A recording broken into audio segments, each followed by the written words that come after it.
Alright, so we're going to start off with the Kylie Jenner Burgundy palette, and we're going to pick up that transition shade and apply it throughout all our lids, and you want to blend that out in your crease.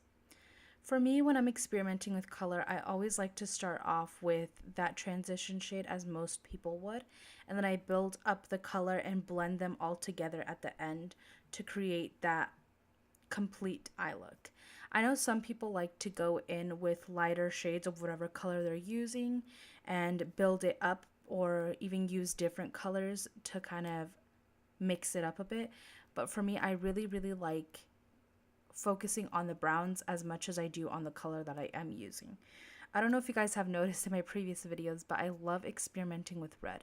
Red is a color that I always end up using. I've created looks with yellow and red, just red, orange and red. Like, I just love red. I think it's such a great color for everyone.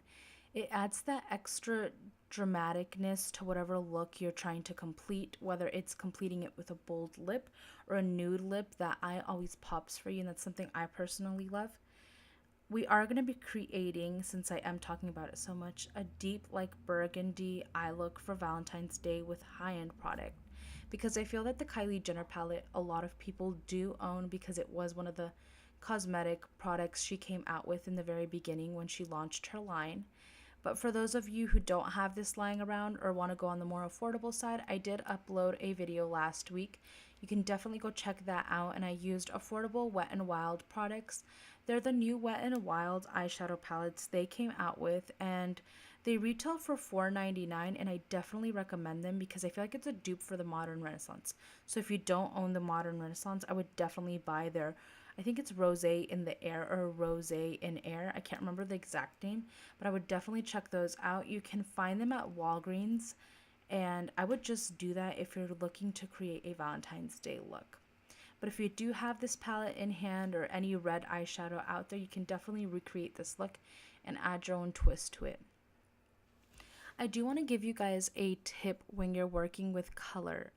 As you guys can see, I am packing on the red just with a flat, fluffy, dense like brush.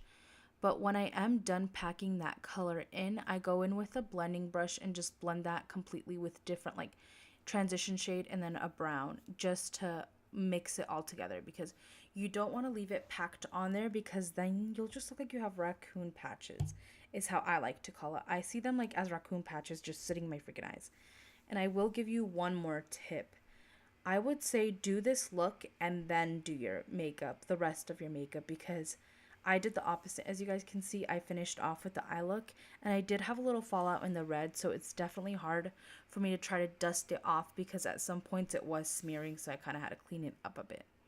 If you guys want me to create a in-depth video on how to apply lashes, definitely give this video a thumbs up or comment down below, because I know when I first started off wearing lashes, I was pretty young. It was in 7th grade, and I didn't even apply the lashes on myself. My older sister would do my makeup for me every single morning, and so at some point, obviously, she had to stop applying my lashes for me.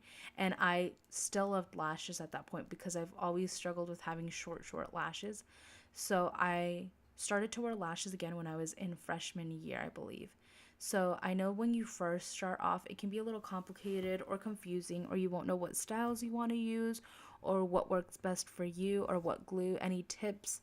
I did upload a couple, I think like a month or a couple months ago, I uploaded a video on lashes and tips on how different eye shapes do take part in how the lash will turn out, the final lash result will turn out.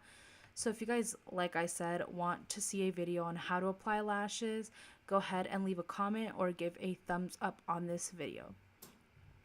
I'm going to go ahead and apply mascara to my bottom lashes. This is a step that does take a little extra time for me, because I don't have long lashes. So if I do move a little too fast, I end up rubbing the mascara all over my bottom lid. Not lid, but my bottom, like the bottom of my eye. So I do take my time when doing this. Right now I think I'm using the Benefit Roller Lash Mascara, and I am trying out new ones, so I'll let you guys know in my next video how that one works out for me. But I'm not using the Benefit Roller Mascara anymore. I'm trying out the Maybelline, I think it's Total Lash. I can't remember the I can't really remember the name, but I'll go ahead and mention it in my next video. I'm completing this look with the shade London from NYX Cosmetics.